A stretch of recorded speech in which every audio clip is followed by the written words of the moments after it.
আজ আমরা এমন একটা শক্তির কথা বলবো যাকে অনেকে ভয় পান।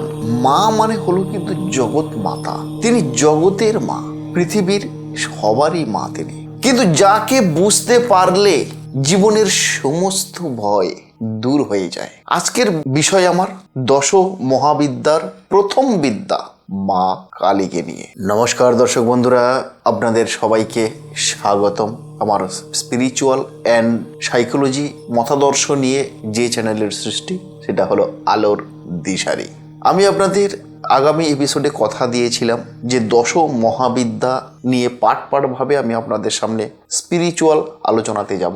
আজকের সেই দশ মহাবিদ্যার প্রথম ভাগ নিয়ে আমি আপনাদের সামনে আলোচনা করব এবং আমরা জেনে নেব যে অ্যাকচুয়াল ব্যাপারটা কি। তো দর্শক বন্ধু, আজ আমরা এমন একটা শক্তির কথা বলবো যাকে অনেকে ভয় পান, কিন্তু যাকে বুঝতে পারলে জীবনের সমস্ত ভয় দূর হয়ে যায়। আজকের বিষয় আমার দশ মহাবিদ্যার প্রথম বিদ্যা মা কালীকে নিয়ে, অর্থাৎ প্রথম বিদ্যাটা হলো মা কালী।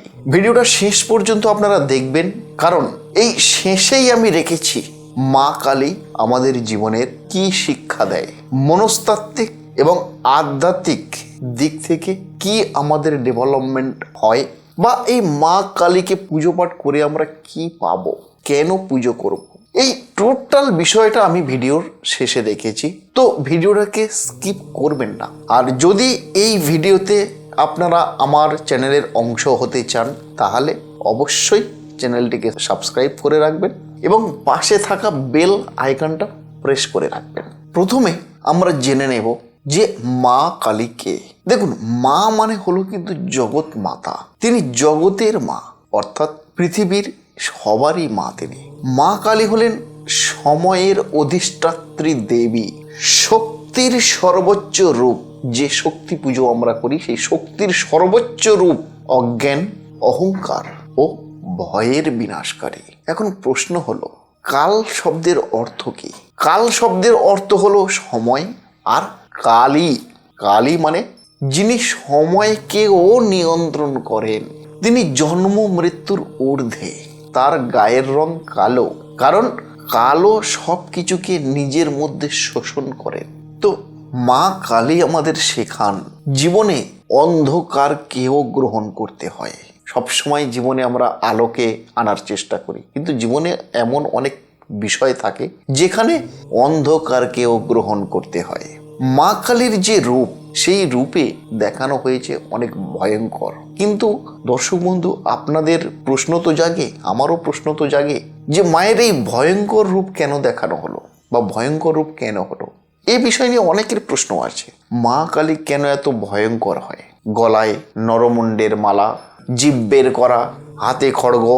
আসলে এই সাবজেক্টগুলোর গভীর অর্থ রয়েছে, গভীর অর্থ। কিরকম? নরমুণ্ডের মালা, এটা হলো মানুষের অহংকার। খড়গ অর্থাৎ অজ্ঞানকে কেটে ফেলার অস্ত্র। আর বের করা জিভ, এর অর্থ হলো নিজের ভুল বুঝে লজ্জা পাওয়া। মা কালী ভয়ঙ্কর নন, তিনি ভয়ের ধ্বংসকারী। এখন আমরা আসি মনস্তত্ত্বের দিক থেকে। মনস্তত্ত্ব বা সাইকোলজির দিক থেকে কিভাবে দেখা হয়েছে। আজকেকার মানুষ বা আমরা কন্টিনিউয়াসলি, আমরা প্রতিদিন, প্রতি মাস, প্রতি বছর আমরা ওভার থিঙ্কিং করি, অর্থাৎ অতিরিক্ত চিন্তা ভাবনা। এটা প্রতিটা মানুষেরই জীবনে। আমরা প্রত্যেকে ফিয়ারে ভুগি। আমরা প্রত্যেকে, যত নর রয়েছে পৃথিবীতে, প্রত্যেকে আমরা ফিয়ারে ভুগি। অ্যাটাচমেন্টে আমরা আটকে থাকি, অ্যাটাচমেন্ট। কিন্তু মা, জগৎ মাতা, মা কালী আমাদের শেখান সেটা হলো fear is illusion, ego is the biggest enemy, attachment creates pain. যখন মানুষ সত্যের মুখোমুখি হয়, তখন ভয় লাগে, আর সেই ভয়েরই রূপ হলো মা কালী। যিনি বা যারা সত্যকে সহ্য করতে পারেন না, তাদের কাছে মা কালী হলো ভয়ঙ্কর।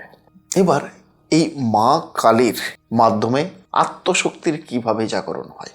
মা কালীর উপাসনা মানে নিজের ভিতরের শক্তিকে জাগানো।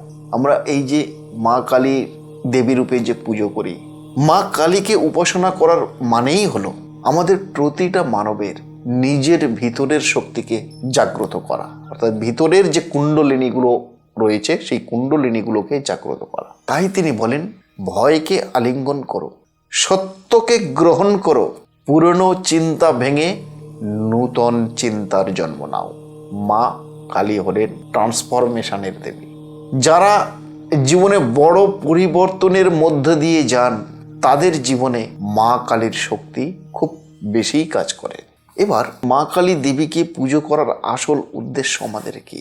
অনেকে শুধু মন্ত্র জপ করেন কিন্তু ভাব বোঝেন না। মা কালী পুজোর আসল অর্থ নিজের ভিতরের অসুরগুলোকে হত্যা করা।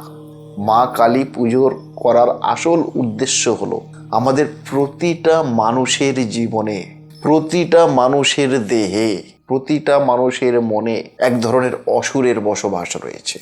সেই অসুরগুলোকে হত্যা করা, এটাই হলো মা কালী পুজোর আসল উদ্দেশ্য। সেই অসুরগুলো কি কি? ফার্স্ট সেটা হলো রাগ, সেকেন্ড সেটা হলো লোভ, থার্ড হলো হিংসা, আর ফোর্থ হলো অহংকার। অর্থাৎ রাগ, লোভ, হিংসা, অহংকার। যেদিন আপনি নিজের ইগোকে জয় করবেন সেদিনই মা কালী প্রসন্ন হবেন। মা কালী আমাদের শেখান ভয়কে এড়িয়ে নয়, ভয়ের মুখোমুখি হতে। সত্য কঠিন হলেও সত্যকে গ্রহণ করতে শেখা। ইগোটাকে ভাঙলেই প্রতিটা মানুষের জীবনে মুক্তি চলে আসবে, আর অন্ধকারের পরেই আসে আলোর বিচ্ছুরণ। বন্ধুরা, মা কালী কিন্তু ভয় নয়, তিনি মুক্তিরই পথ। আপনি যদি এই ভিডিও থেকে একটুও নতুন কিছু শিখে থাকেন তাহলে এই আলোর দিশারি চ্যানেলটিকে লাইক করুন, কমেন্ট করুন এবং সাবস্ক্রাইব করে রাখুন। তো সাবস্ক্রাইব করে রাখুন স্পিরিচুয়াল শক্তি যাত্রায় যুক্ত থাকার জন্য। সাইকোলজি অ্যান্ড স্পিরিচুয়াল এই দুটোরই কম্বিনেশনে আপনাদেরই সুবিধার্থে আমার এই চ্যানেল আলোর দিশারি, অর্থাৎ অন্ধকার থেকে আলোর পথ পরিদর্শন করা এই চ্যানেলের মূল উদ্দেশ্য। আগামী ভিডিওতে আমি আবার দশম মহাবিদ্যার সেকেন্ড বিদ্যা মা তারাকে নিয়ে আসব।